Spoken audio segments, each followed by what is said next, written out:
Welcome back to Cut, and welcome back to another unforgettable, amazing, incredible movie review. Did you say incredible twice? I said unforgettable first. Oh, okay. The listening. Right, okay. Yeah, welcome back to another movie review. Today we have the one and only Hunger Games. Ballad of Songbirds and Snakes. There you go. That's a long It name. is a long title. That's a long name. I'm not going to remember that. That's fine. We'll just refer to this movie as the Hunger Games movie. The Hunger Games prequel. Prequel movie, yes. Movie. It is a prequel. Yeah. So I'll preface this by saying I have never seen a Hunger Games movie other than this one. Yeah. So it you know some things, though. Yeah, I mean, I know the bare bone basics, but there was so much stuff that I just didn't even know about, which I thought was fine. And I still think it's fine going into this movie because it's a full-on prequel that has only a little bit to do with the main trilogy. But it actually made me watch this movie with a different light because I had no idea, for example, who Snow was going to become. Yeah. So I had no idea what this movie had prepared for us and the arc that Snow was going to go through. Yeah. I honestly thought that it was a cute little movie of romance and how they got together. You really didn't pay attention to any trailer that we watched, huh? No, I don't like watching trailers. I think trailers trying to get you so much that whenever you watch a trailer, you're pretty much seeing the whole entire movie. That's true. Yeah, I don't blame that. Except for musicals. What I've seen happen with musicals is insane. They're not showing you that there's a musical. How about, this is actually a great episode to talk about at a different time. We should actually mark this down and we'll make that a follow-up episode. I don't watch trailers because I feel like there are too much of... It tells you everything. I only watch the trailers at the movie theater. Okay. Yes, that makes sense then. I don't remember seeing a Hunger Games trailer in the movie theaters. I didn't see it, no. So, yeah. As far as me, I know quite a bit about the Hunger Games, but I've never actually sat down and watched the movies straight through. Because we were both in middle school when the Hunger Games came out. That was 2012, 2013, something like that. And obviously the books came before that. I had friends that read all the books and were like big Hunger Games fans. Just for whatever reason, it didn't really click with either of us. We both had other interests in other things. But I've learned a lot about it just by being on social media, watching edits, that sort of thing. I just never felt like inclined to watch the Hunger Games movies. I mean, I never even watched Harry Potter. Yeah, you hadn't even watched Harry Potter until I showed it to you. So we might as well watch the actual Hunger Games as a whole. I hope to make a booked episode on that as well, so stay tuned for announcements on that season. As a quick little side note, if you're watching the YouTube video right now, you might be asking why we're dressed kind of fancy. To the nines. More than usual. And we actually, it's Christmas, it's the holiday season. And Hence the tree. Yeah. We went to a holiday party that happens every year here in Boston. East Boston. East Boston specifically. It's so much fun. We go every year and you dress up and whatnot. So we were just there. We decided the capital people dress to the nines every day. We might as well look. I had never heard that be said. To the nines? I don't know. I just started saying it right now. Who says that? I don't know. I definitely heard it from TikTok. You've heard it? Though. And you're sure you're using it the right way? Yeah, pretty sure. Okay, I never heard that. Put up like the Urban Dictionary definition right here. To the nines means you look ugly. I wouldn't be shocked if that's what it actually meant. Anyway, the Hunger Games. So what was this movie about? So, like we said, this is a prequel movie to the original Hunger Games trilogy. I'm not going to explain what the initial trilogy is about. Yeah. Look that up because there's a lot. I still haven't watched it. With it. But because this is a prequel, they're under the assumption that you know quite a bit about what happened in the trilogy. Hence why I was a little hesitant on you watching it because I didn't know how much you needed to know. But what you do need to know is that the main character of this movie is Coriolanus Snow. And he becomes the president, the quote-unquote bad guy in the Hunger Games movies. In theory, if you have not seen the original trilogy of the Hunger Games, that is a spoiler for this prequel movie, that he becomes the president. It is a slight spoiler. But it's more than that, this movie is showing his arc, how he would get to that point, how he would become a villain in Katniss's story in the initial Hunger Games trilogy. So the official summary I have here is: years before he becomes the tyrannical president of Panem, 18-year-old Coriolanus Snow remains the last hope for his fading lineage. He was 18. I know. With the 10th annual Hunger Games fast approaching, the young Snow becomes alarmed when he's assigned to mentor Lucy Gray Baird from District 12. Uniting their instincts for showmanship and political savvy, they race against time to ultimately reveal who's a songbird and who's a snake. Wow. Yeah. This was released on November 17th, directed by Francis Lawrence. The book, I believe, was published around 2019, 2020. And it is just titled The Ballad of Songbird and Snakes. It made $284.5 million, and it had a budget of around $100 million. When did this come out? November 17th. Oh, it hasn't been that long. Not even a month. Yeah, it's still relatively new. Obviously, I don't think you can stream it yet. Yeah. But I'm sure that within this next month, we'll be able to start streaming it. As far as Google goes, it has a 3.5. That's what I'm saying. So, yeah, there's a lot of 5 stars and there's a lot of 1 stars. And I think we're actually going to come to a disagreement at the end. Just based off of the conversation that we had said. After watching it. So tell me, what did you think about this movie? I mean, if we're actually trying to look into the character arc, which I think is the central point of the whole movie, because you want to see the only character that you know from this movie, other than like Tigress or Tigressa or something like that. Tigress, something like that. Something like that. It's Cornelius Snow. So you want to know how this 18-year-old good doer could become this bad tyrant in the original trilogy. So in theory, the whole arc is what carries the whole movie. Is like the end goal of the audience, and you want to see this progress. So if you're looking at that, he starts being really good, and I think for 80% of the movie, you still think he's a good guy trying to do his very best. Yeah, I think so too. I think so. Continue your thought, and then I'll say my thought. So I've heard many people online saying that his arc is really well done and really smooth transitioning into like disheartening and how someone loses their soul and whatnot. I don't think it was nearly that smooth. I think there was something after the Hunger Games that definitely changed everything, which was the being ejected for cheating and sending. You think that hardened him? I think that definitely hardened him. Okay. But I think the transition was really harsh. I don't necessarily think that it was so smooth, such a good arc. Yeah. I think it was he's good, he's meh, he's really bad. Yeah, you had a visceral reaction to the ending. Yeah. You were like loving the movie, and then when it ended, you were like, I hate everything. I hate this entire thing. Well, no, I hated the ending of it. Well, that's what you were saying. Yeah. Like, you're just like, ugh. And that's what I was mentioning about having a different take on the movie, because I didn't know what was supposed to happen. I didn't know who Snow was. So I didn't know he was a bad guy, and I wasn't expecting for him to become a bad guy. Like I was saying, I liked 80% of the movie. He's a mostly good guy, doing mostly good things, or doing mostly things for love, and like moving to the District 12 instead of District 8 and whatnot, like still trying to reconciliate with this newfound love that he has. And then it just feels like all of a sudden he is trying to kill her, pretty much.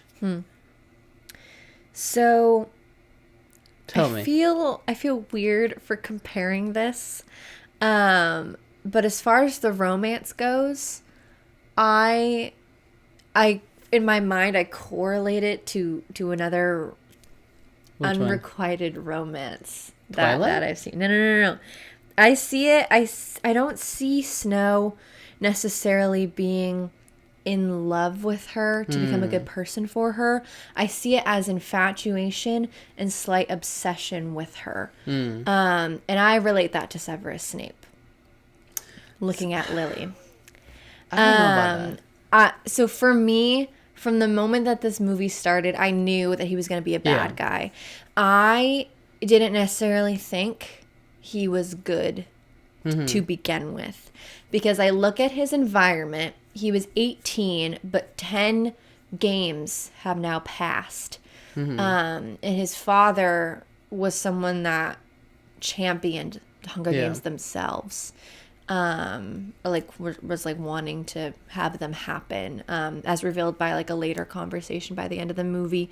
So I feel like at the very beginning, I knew from the get-go that he already was a product of his environment, because it already seemed like he didn't really care about the Hunger Games much at all. He was like detached from it. The only thing that he cared about was things that could help his grandma, his cousin, and himself survive, because they were like money lost kind of thing. Lower class in the capital at that. So I think he was very focused on capital issues alone. He didn't really care about what was happening. He only cared about what was happening because when his own livelihood was now at stake. Because if he helped Lucy win the games, he would get the money from that scholarship and succeed. I think then what ended up happening was then he met Lucy, and she was so different from everything that he ever met, and he was forced to be by her side and help her and support her. Then I think he became infatuated with her. I don't necessarily think he was in love, because I think when you're in love with someone, you leave behind tendencies or aspects of yourself that could hurt that person. He didn't leave behind much of the tendencies at all to be for the capital. And he couldn't even see why she wouldn't want to move to the capital in the first place.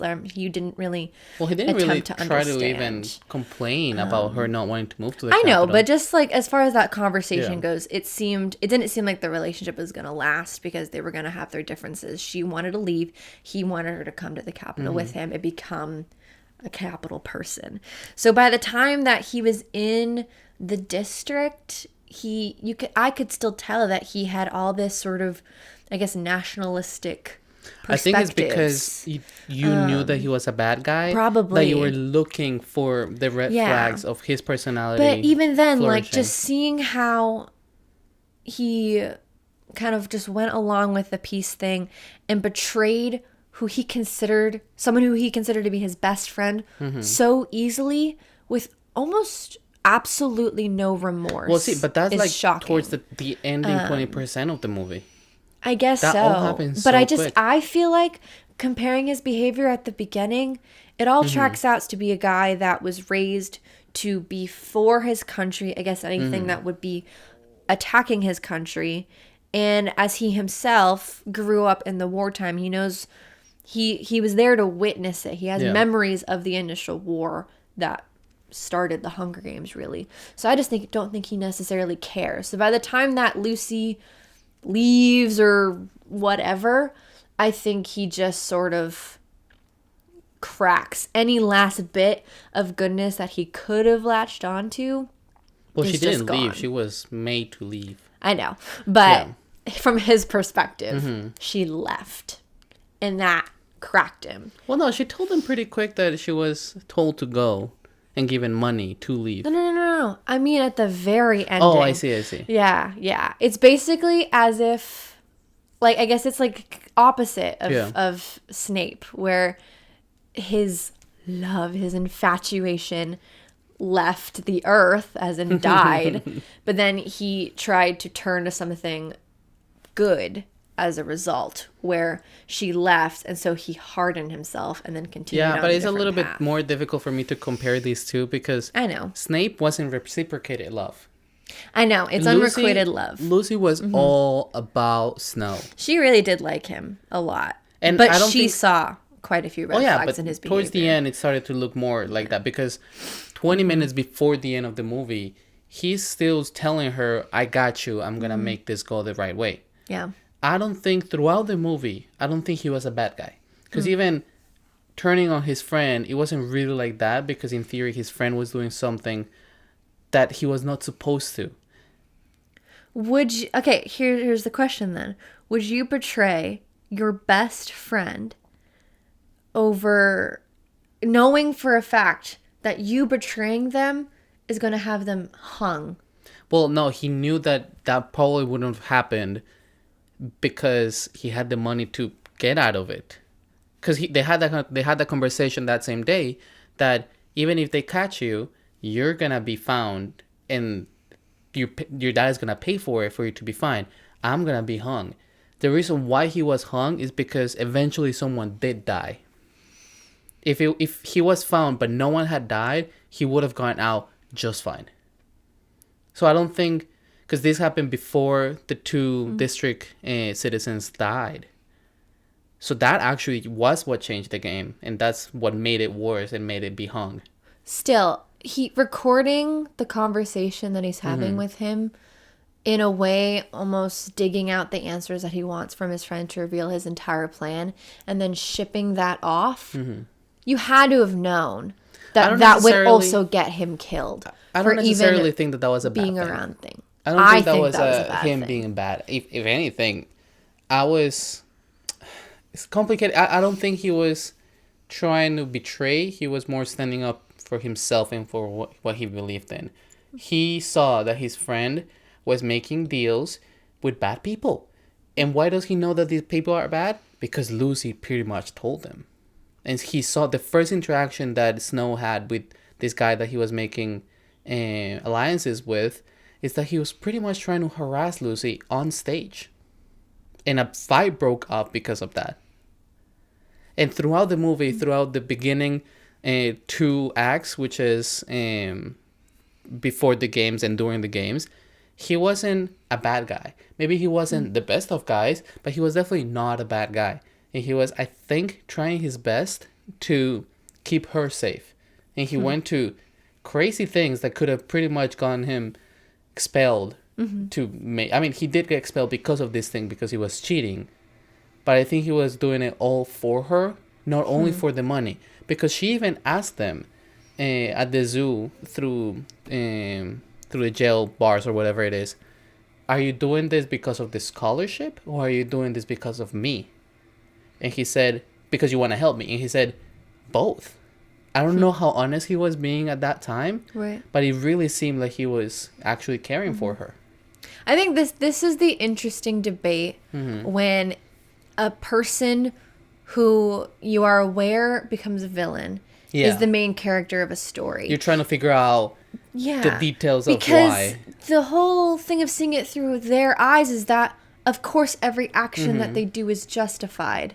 Or it makes sense because you're seeing it from only their perspective. You don't have anybody else's emotions fully there unless they're expressed to our main character. So, of course, we're going to have different thoughts and opinions because we know the end result. And even though you don't know everything that Snow does, you know that he's a bad guy. You just don't know how. You don't know fully why. So you might inadvertently also justify his actions. Well, I didn't know he was a bad guy. Well, you kind of knew. I really didn't. I swear you kind of knew. The only thing I knew from the original trilogy is that Snow was there. I had no idea how he was there. I had no idea that he was a villain there. Yeah. So in theory, no, I really didn't have any perspective on him. In my head, because I even asked Caitlin while watching the movie, like, is Lucy in the original trilogy as well?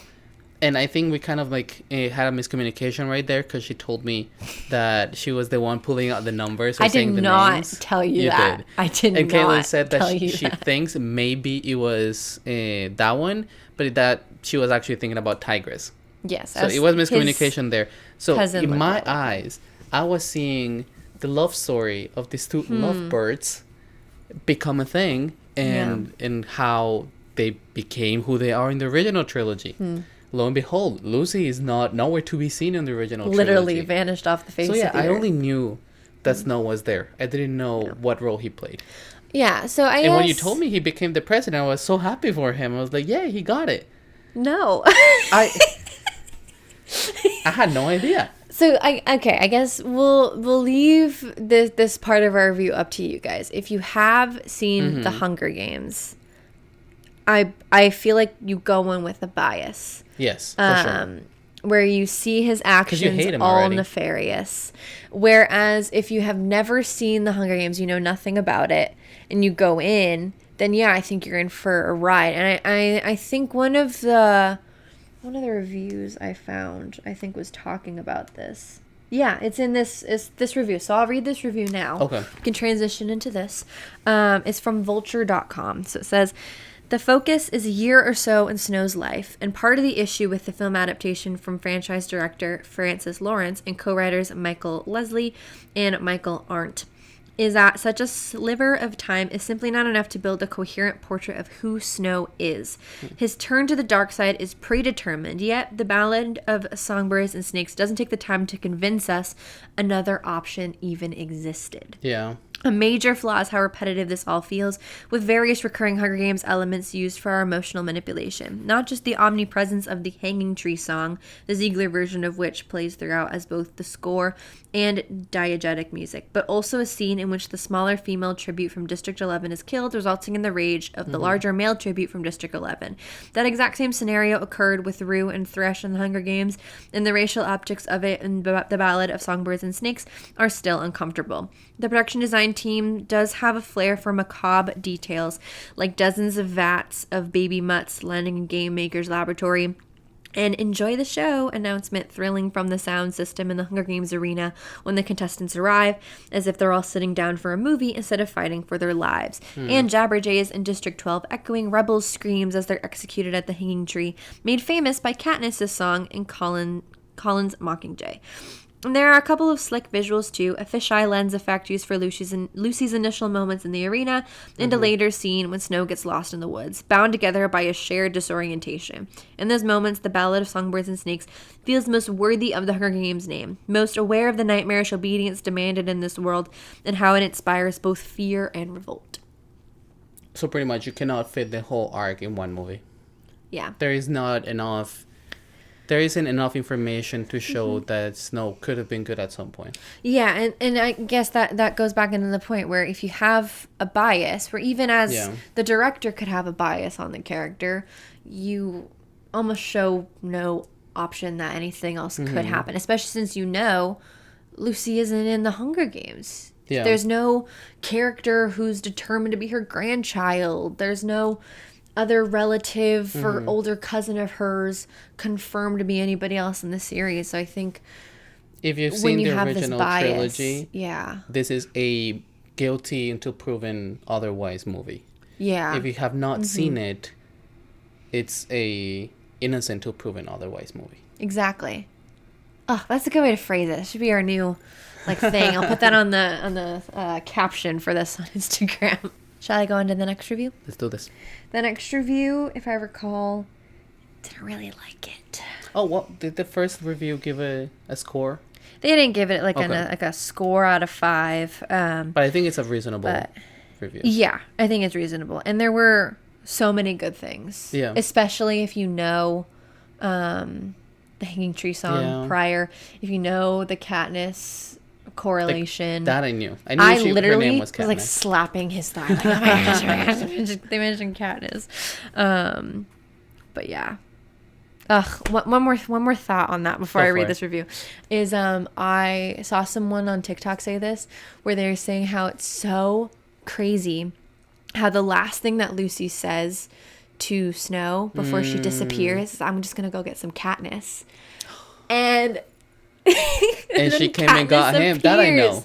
You told me this afterwards that exactly. Katniss then goes and get him. Yeah, basically, Katniss appears and just ruins Snow's life. Yeah. And I love that. I am sad that he's 80 years old in the trilogy. I know. There's so much that probably happened in his life after that. And he was able to live a full life. Mm-hmm. Which is ugh. How rude is that? I know. Okay, continuing. This is from ABC News, actually. Okay. The review is a little over the place, so I got little bits and pieces of it. It says, The Hunger Games, The Ballad of Songbirds and Snakes, now in theaters, takes a gamble of sorts by creating a prequel to the 4-part Hunger Games franchise, boasting a box office of $3 billion without the power engine of Jennifer Lawrence. Big mistake. Future dictator Snow has been assigned to Casca Highbottom, a woefully wasted Peter Dinklage, as a games mentor to Lucy Gray Baird. West Side Story breakout Rachel Ziegler. The young stars do their best to breathe fresh. Weird. Stop it. The young stars do their best to breathe fresh life into a worn-out premise. But Songbirds and Snakes is one trip to the well too many. It's a film in dire need of life support that never comes. Francis Lawrence, who directed all but the first film in the series, returns and clings desperately to the shaky principle of, if it ain't broke, don't fix it. The only fun thing in this terrific Jason Schwartzman as Lucretius Lucky Flickerman, an ancestor of Stanley Tucci's Caesar Flickerman from the previous movies, who hosts the Bloody Games as a TV entertainment show. Smile, he tells the audience, it's why we have teeth. What's not funny is the attempt of this padded and plotting prequel, including its absurdly cumbersome title, to milk a franchise so relentlessly that you can practically hear it crying for mercy and nothing doing. The presentator? What are you talking about? The guy that speaks, the meteorologist guy. The meteorologist guy? He is. He says, also a meteorologist. Oh, he is the weatherman. Yeah. Huh. Yeah. He is dumb. What do you mean? I don't know. It's a weird addition to the movie that I think was unnecessary. I don't think the character needed to be that. I think it could have been absolutely anything, and it wouldn't have changed the way it went about it. That's because you haven't seen the original. There's a tie into it? He's literally an ancestor of the guy who's hosting the games in the future. And is it a similar personality? He has this a similar vibrant personality. I don't think he's the weatherman, but he has a vibrant personality as well. See, that's why it's interesting that you have seen it and I haven't, because there's so much that I don't know about. And it gives you a different look at it. Maybe once I have to see the original movies now. Yes. Because yes, you do. I'm hearing so much bad stuff about this one that I actually really liked, for the most part, that the originals must be just amazing. Because they're like, oh, but the original was so much better. I know. I don't know if it's nostalgia. Everyone's going to say that, yeah. I feel like it might be a little bit playing into the nostalgia. I don't know if it's like actual cinematography or the way it was directed or whatever it is. But I really like this one. Yeah. And just looking at it differently.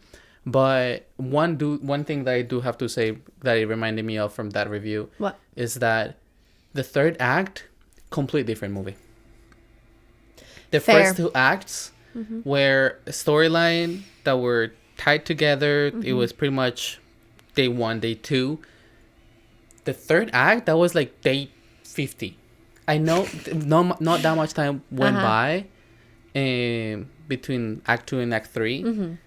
But it really does feel like, again, because of the harsh change on Snow so suddenly in that third act, and the harsh change on the setting, it just feels like a long time has passed. His hair changed because he was caught the hair, so that also trying to like show how much time has passed. But not only that, he was also given a certain amount of time to move to District 2 and become like office or something like that.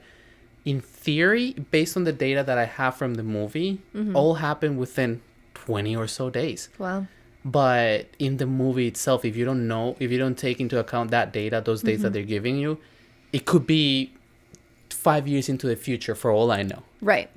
See, this could potentially be where adapting a book into a movie could have gone into play, because a lot of detail. Because if the director wanted to be like as specific to the book as she physically could be, books do part 2s all the time. In fact, the last book I read did a part 2 that I hated. This part 2 I was fine with because it was still, I could still follow it. Yeah. It definitely felt like a whole different section. It's like what Dune is.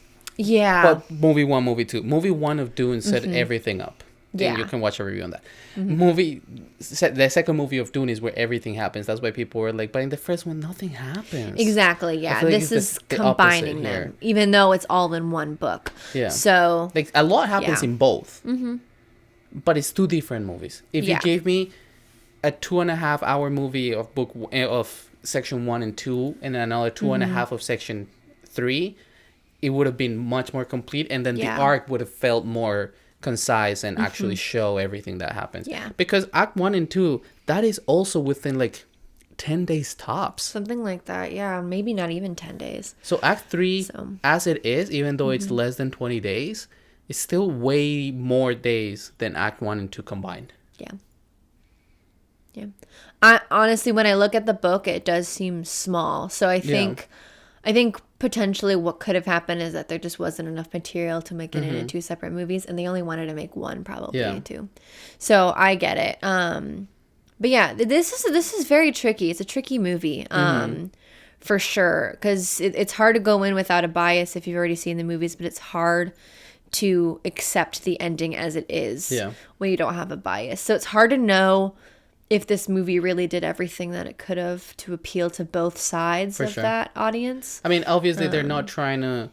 I don't think they imagine a lot of people would see this prequel without watching at least the first. Given that the Hunger Games trilogy came out like almost 10 years ago. And it's so famous. So, yeah, exactly. So I feel like they probably were just like, everybody's already seen it. We can do as much Easter eggs as possible. You wouldn't really think someone's watching Fantastic Creatures without watching the main Harry Potter movies. Right, exactly. So I definitely understand that.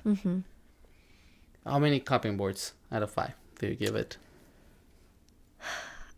I loved this movie. I absolutely love this movie. I was never bored at all. I felt captivated watching it happen, and I don't know, I felt kind of numb when we were done watching it, because it really felt like I watched this guy just lose every trace of humanity that he could have had left. Yeah. So I felt really numb, and that's why I still feel like I want to give it a 5 out of 5. I definitely understand. Because it held my attention and captivated me. The performance of Snow was amazing. I can't say I ever really seen the actor before, but I absolutely loved his performance. It was really engaging. I loved Rachel Ziegler in this movie, which bothers me. But I really liked her a lot. In this movie, she definitely was the leader she knew she could be. I'm not going to explain what he meant by that. You'll know. We'll review Snow White when it comes out. But anyways, what about you? I mean, yeah, like you were mentioning, I hated that I really enjoyed Rachel Ziegler's performance in this movie because of everything that's happened with her in the media. But, I mean, if you don't know, Rachel Ziegler is like half Colombian or something like that, and I'm Colombian fully. I actually felt a little bit of proudness inside of me watching the movie. I was like, yeah, that's my girl, which bothered me to my core. She did so good in this movie. I know. And I really enjoyed that. And then to the rating of this movie itself, the Act 1 and 2 and half of Act 3, I will full on give it a 5. The ending bothered me so much. Yeah. I left the movie theater feeling numb and feeling like... numb in a bad way. in a really bad way. Like, what? How? Also, because it was so quick. I was not expecting it, and it happened like that. So I was just like, what? Right. It was still beautiful. I just couldn't comprehend the way it went about it. So the ending itself, having no context, I will give it a 3. Overall, if I'm looking at the movie for what it is as a whole, and knowing what I know now about the original trilogy, I'm going to give this movie a 4.5. Really? Yeah. Wow, that's much higher than how you reacted when we left the theater. No. I had time to think about it. And of course. You did your rest research. on it and rest on the information that I have. Right. From the next movies in the timeline. I will even go to a 4.7, if you will. But because of the ending, you can't just get to the 5.5. But 5.5? Oh, sorry. 5 out of 5. But I will definitely rewatch this movie. It's one of those movies that I just watched it, but I will watch it again the following week. Yeah. Like, much like Babylon. But Babylon has a beautiful ending. Well, we never talked about Babylon on here. We're going to need to talk about Babylon We definitely have to. The ending in Babylon. Yeah. But, yeah, I'll give it a 4.6. Okay. Just like right in the middle. I did enjoy it. I'm glad. And I'll show it to you again when we watch all of the movies. Yes. So maybe you can have a completely different view. We'll have to go on a little rant on movies. Yeah. Definitely stay tuned for the Hunger Games episode. I want that to be the second booked season. for 2024. I want to bring that back. The second of the year or the second overall? Second of the year. Okay. I want multiple booked seasons this year. The first one's a surprise. I haven't announced it yet. Oh, so now you know the second one, though. Right, you know the second one. So yeah, be posted on that. That'll be a combined book and movie analysis. I'll probably be joining you guys for the movie. Yes, but not for the book. Not for the book. Well, thank you so much for being here with us one more week. Please make sure to follow us in all of our social media. If you're listening to our podcast right now, you can find the recording of this beautiful, amazing podcast on YouTube, as well as some other vlogs and stuff that we do in there as That Film Couple. If you're watching on YouTube right now, you might want to check us out on podcast platforms like Apple Podcasts and Spotify and any other podcast platform you can think of as NCOT with an exclamation mark at the end. You can follow us on TikTok. We post some little fun stuff in there, like movie reviews and stuff like that, but also just random stuff from our life and our vlogs and whatnot. You can find that as That Film Couple. And then finally, you can find our podcast on Instagram as NCOT the podcast. And that might have sounded like a lot, but we started doing something else as of last night. We started streaming on Twitch. Yeah. You want to tell them the username? Yeah, as of right now, it's just my name, but Kaylin killed it last night, so we might be changing the name. Right now, you can find us on Twitch as Sebas Parra 1K. Number 1, letter K. And if you have any video games that you want us to play. Yeah, we were playing Overcooked and we were playing It Takes Two. Yep. So we're playing some more fun games as well. Lastly, you can follow me on Instagram as sebi.mp4. And you can follow me at caitlin.mp4. Once again, thank you so much for being here one more week, and we'll see you in the next one. And cut.